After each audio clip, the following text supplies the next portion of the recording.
Hello everybody, welcome back. This is the first episode of this car's rebuild.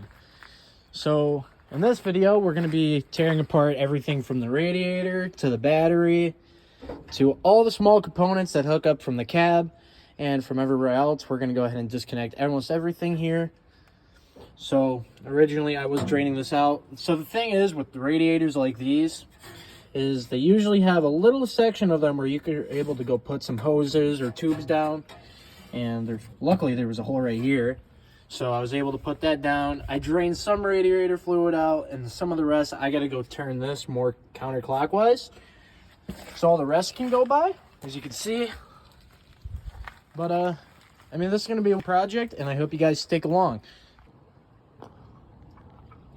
Just an FYI for anybody who's draining any liquid or coolant or oil or anything like that off a vehicle.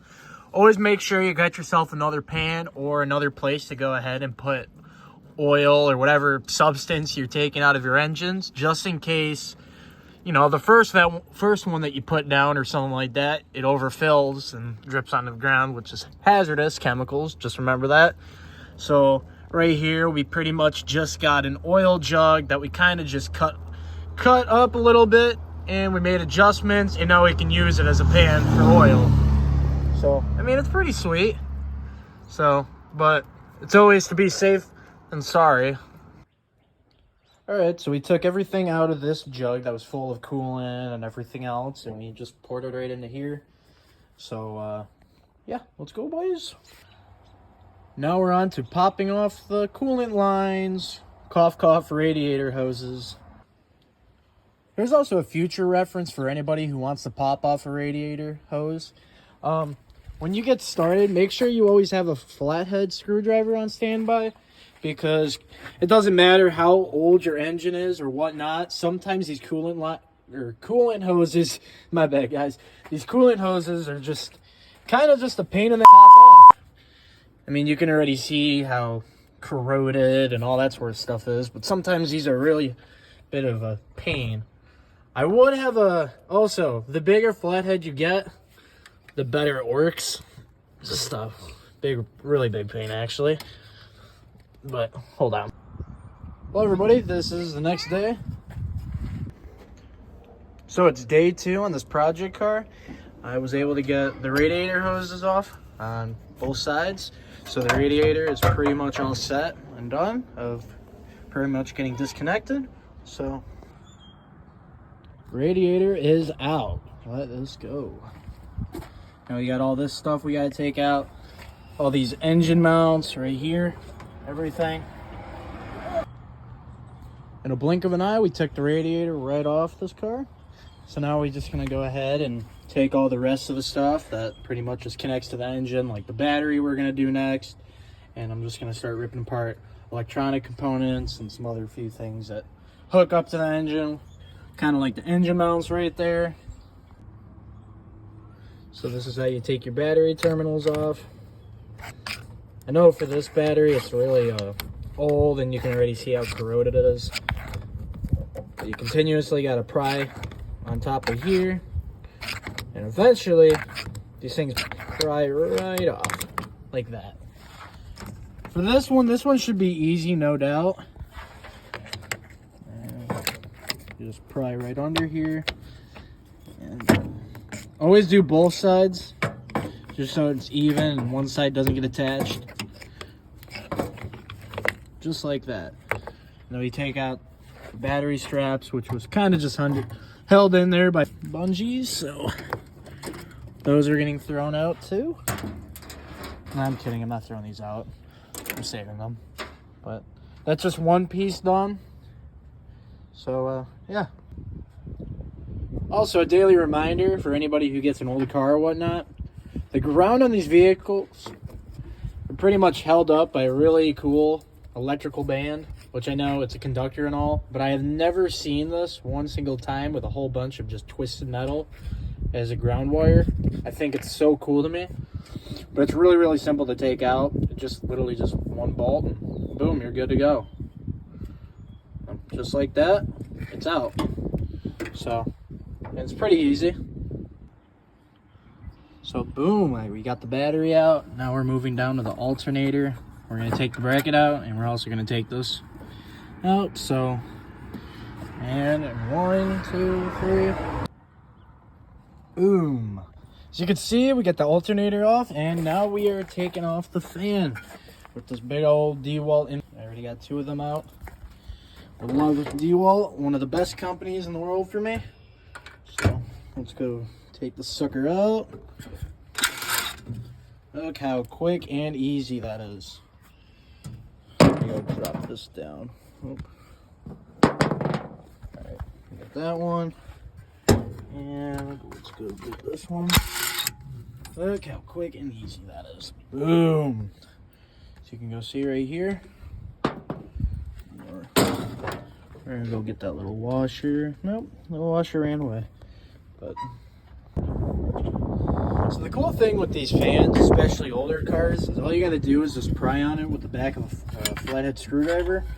And you can start seeing just a little bit.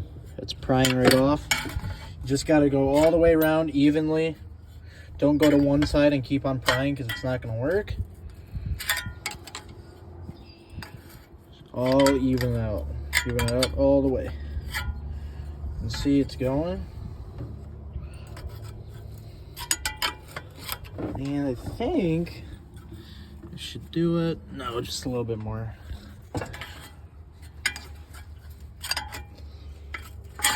And there we go. The fan is off right now.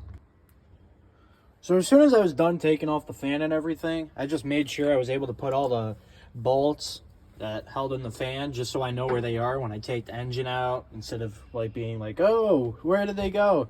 It doesn't really matter, but at least I know where they are. And we're just gonna take this belt off because that's all good. Might be a little bit of a struggle right here. No, never mind. It's just a matter of working your ways around things. So that's going right there. And probably just gonna have to pull out the distributor. And actually, no, I don't know. It depends how many things I want in the way. The less things that I take off this engine and hooked up, the bigger problems that I'm gonna have. So I'm probably just gonna start tearing out all the electronics that hook up to the engine and whatnot. I'm definitely gonna take out the starter wire right here because that's definitely hooked up. But I might just take off the starter completely because that might just get in the way as well. These might just get in the way. But I don't know. For the most part, we're looking good. I mean, as soon as we took off the radiator, the alternator, the fan, the air filter, and a whole bunch of other things, you're kind of left with a really small engine. So, I mean, that's really good. So now what we're going to do now is we're going to take off the alternator brackets because this can go ahead and get tangled up with the wires if they're not pulled out or whatnot. And when the engine's coming up or whatnot, the engine's going to be pretty much leaning at a 90-degree angle. So it's pretty much important for these things not to hit the wires or whatever and pop them out of place or rip them or damage them at any cost. So we're going to just take these out for safety reasons. It also turns out that when you're taking off this bracket bolt right here, you got to take off the fan pulley. And as soon as we do that, sludge pretty much comes out. Off coolant. There was a little bit of sludge though in the beginning, so now it's all coolant and whatnot, but I had to go get myself a pan really quick so all the coolant doesn't go down in the ground because that would be pretty bad. But for the most, so we got 2 of the 3 alternator brackets. This one's coming though, so, and this one's coming. Yep. Oh, and I found neutral. Alright, sweet. Now we got 3 out of the 3 alternator brackets done. Let's go. And it's the very next day, and I just took off the exhaust bolts that hooked up to the exhaust manifold, and I also disconnected the gas line. So that's all good for now. And now we're going to be getting to disconnecting the exhaust that is pretty much held up by chicken wire.